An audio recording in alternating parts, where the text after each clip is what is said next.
we're believing will change. Child is off course. Someone's not treating us right. A door hasn't opened. We feel this pressure to fix it. I got to straighten this person out. I got to force this door to open. I've got to make this problem resolved. We take matters into our own hands. We strive and strain and often end up frustrated. We have good intentions. We want to do our part. But there are times when the best thing you can do is leave it alone. You have to be still and know that He is God. That battle is not yours. The battle is the Lord's. Some things you can't fix. No matter how hard you try or how much pressure you put, how many favors you call in, it's not going to change. And if you keep forcing it, manipulating things, trying to convince this person to do what's right, it's not only going to bring more stress, but you're making matters worse. You're going to do more damage than good. Well, Joel, I'm trying to use my faith.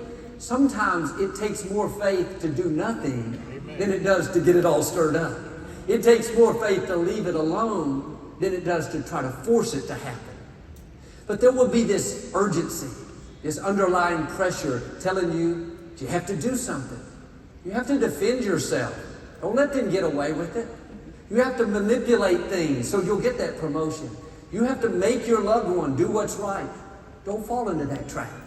After you've prayed, you believe, you've done what you can, you have to take your hands off of it. God, I trust you.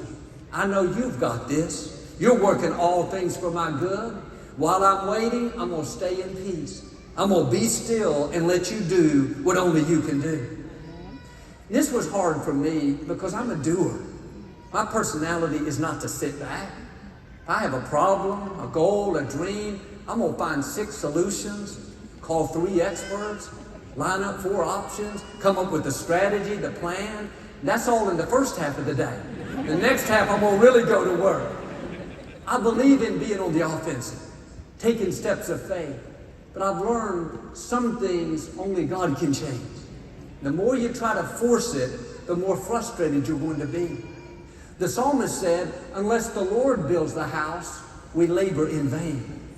How many of us are laboring in vain, constantly struggling, always trying to force things to happen, trying to change our spouse, and convince this co-worker to like us, harping on our kids to get back on course. It's like we're running uphill with leg weights on. Everything's a burden. We're trying to control things we can't control. Working harder than ever, but not seeing any improvement. That's laboring in vain. But if we're not putting forth all this effort, trying to make it work out, we can kind of feel guilty. Joel, I got this problem. I've got to do something. But it says in Hebrews, those who have believed enter into rest. It's okay to leave it alone. You don't have to make it happen in your own efforts. Give yourself permission to rest, to not worry about it, not strive, not come up with 12 solutions. You've done your part. Now take your hands off of it. It's not going to happen just by your might, by your power, by your intellect. It's going to be the hand of God. You don't have to force the favor. You don't have to beat down doors, make your business grow, make yourself get well, pay somebody back for doing you wrong, prove to them who you are. All that's going to do is drain your energy, take your joy, steal your creativity. God is saying to you today, leave it alone.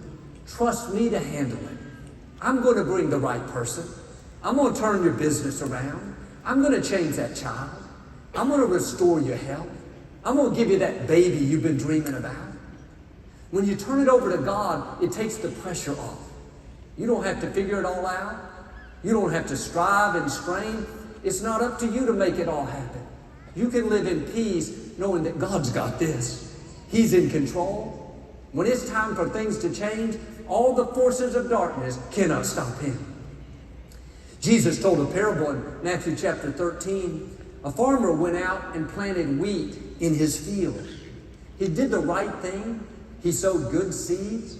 He was expecting the wheat to come up and have a great harvest like he'd seen year after year. But in a few months, he not only saw the wheat, but there were all these weeds coming up everywhere. When the workers saw it, they were puzzled. They said to the farmer, "What happened? You didn't sow this. We saw you plant good seeds. Didn't make sense. He said in verse 28, an enemy came in at night and planted these weeds. Wasn't the farmer's fault. He had to sleep. Wasn't like he was lazy, didn't watch over his land. He did all the right things, but still had these problems. And just because you're having difficulties doesn't mean you've done something wrong. You may have sown good seed. You've been faithful. You honor God. You give and serve, go the extra mile. But now you have some weeds popping up in your field. Things you didn't sow. You don't understand it.